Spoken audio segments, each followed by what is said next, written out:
Once again. Hello, it's Jimmy here at O'Reilly's. We just come to look at this VW Polo. So it's this Shape Air 2013 1.2 petrol. So the customers complained with the engine sort of shaking, all sorts of lights coming up on the dash. But we're going to start it up, see what happens. Okay, so I haven't got any lights on, but they had to get towed home, and they weren't given any sort of information on what would be the problem, because the car seems to be running okay now. But whilst they were on the motorway, the car, they said 5 or 6 different lights came up, and the car started shaking and lost power and just stalled out on the road. Okay, so we're just running a diagnostic scan. Let's go back up. So we've got engine control module, false.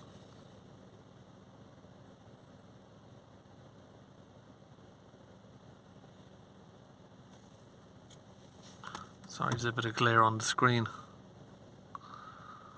So it's got a misfire on cylinder 1, which would, first thing you'd be looking at there, maybe the coil pack, or coil. I think there might be single coils on this, and the spark plug maybe.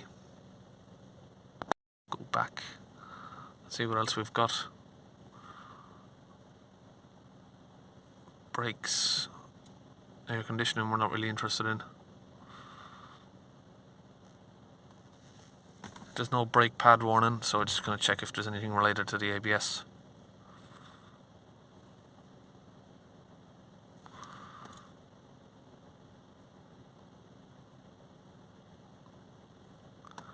There's 01314, and then we got that 013 at the end as well. Engine control module, please read DTC. Okay, so we're going to press information what that could mean. Canvas wiring, engine control module faulty, stored. Check the measuring value found into blah blah blah. So that looks like it's pointing to the engine control module, but we're going to check that code and see what that means in most cases with VW. Okay, so I've searched that code, and apparently that code is for ABS issue. So we are going to go back. We'll go to live data. We might have to take the car for a drive. And we can see there we're getting 13.95 volts, so the alternator is charging. It's not a battery issue. Okay, so we're going to get some live data, see if we can see if any of these ABS sensors are giving a different reading to the rest. Okay, on a test drive we've got these lights coming on. EPC, skid control, flat tyre. We did just have the engine management light flashing as well, but that seems to have gone off. So if we look at the speed sensors, they all seem to be reading exactly the same. So I'm not too sure what the issue is at the minute, but we're going to just carry on test drive and see if maybe one of these just loses signal intermittently. Okay, now the vehicle is stationary. I don't think you can see it on the phone here, but maybe if I show you the bottle of water down there, the whole car is sort of shaking. So we have got a misfire there at idle now. So what I might do is take cylinder 1 coil pack, swap it with cylinder 2, and see if the misfire moves to that cylinder. We did again just have a blinking ECU light there, engine management.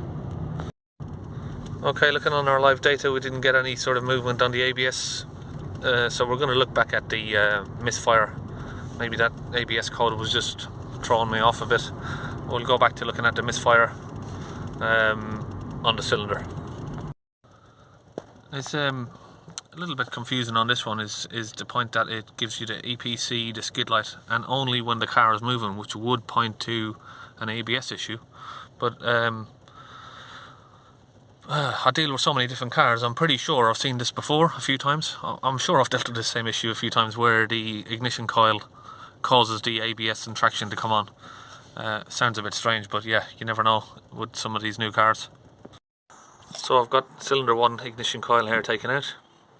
I'm going to remove number 2. I'm just using a pick tool by grabbing it underneath and just giving it a pull up. You can then just get your hand under there. There's a little clip. Sorry, got the camera in the wrong area. There, you can just pull the clip off and you can take it out. So I'm going to switch number 2 to number 1. I'm not going to change the spark plugs around just yet, because I want to narrow down exactly what's causing it, not just, otherwise you won't know if it was the spark plug or the ignition coil. So I'm just going to switch the ignition coils at a minute.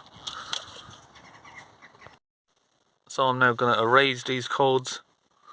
Now I've switched the ignition coil around to number 2. I'm going to erase the codes, take it for a test drive. When the faults come back, if the fault remains on cylinder 1, we'll then swap the spark plugs. If the fault has moved over to cylinder 2, then obviously we know that the ignition coil that we've moved to cylinder 2 is faulty. Okay, on the test drive, lights have returned and it's still on cylinder 1, so we're going to have a look at the spark plug. So we've got the spark plugs out. We're going to do the same again, swap it into number 1.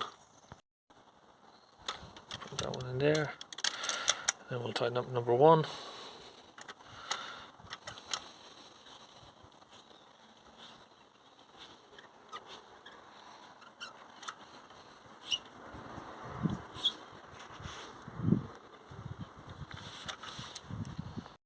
Okay, we've swapped the spark plug to cylinder 2 and now we're going to take it for a test drive.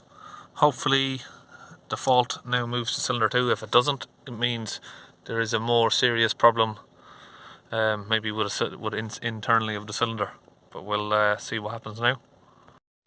Okay, we've got the problem moved over to cylinder 2, which is good news. We know it's the spark plug and it's not anything more expensive.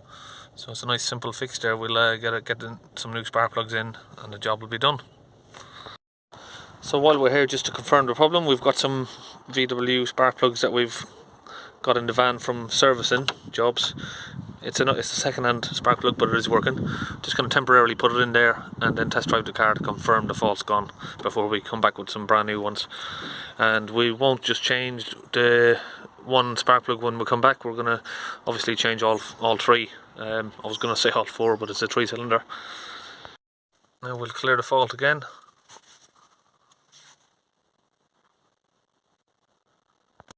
Okay, we'll take it on a test drive, and we've already had it on a test drive here. You can see pulling nicely, car's not shaking, got no ABS, traction control lights, no faults whatsoever,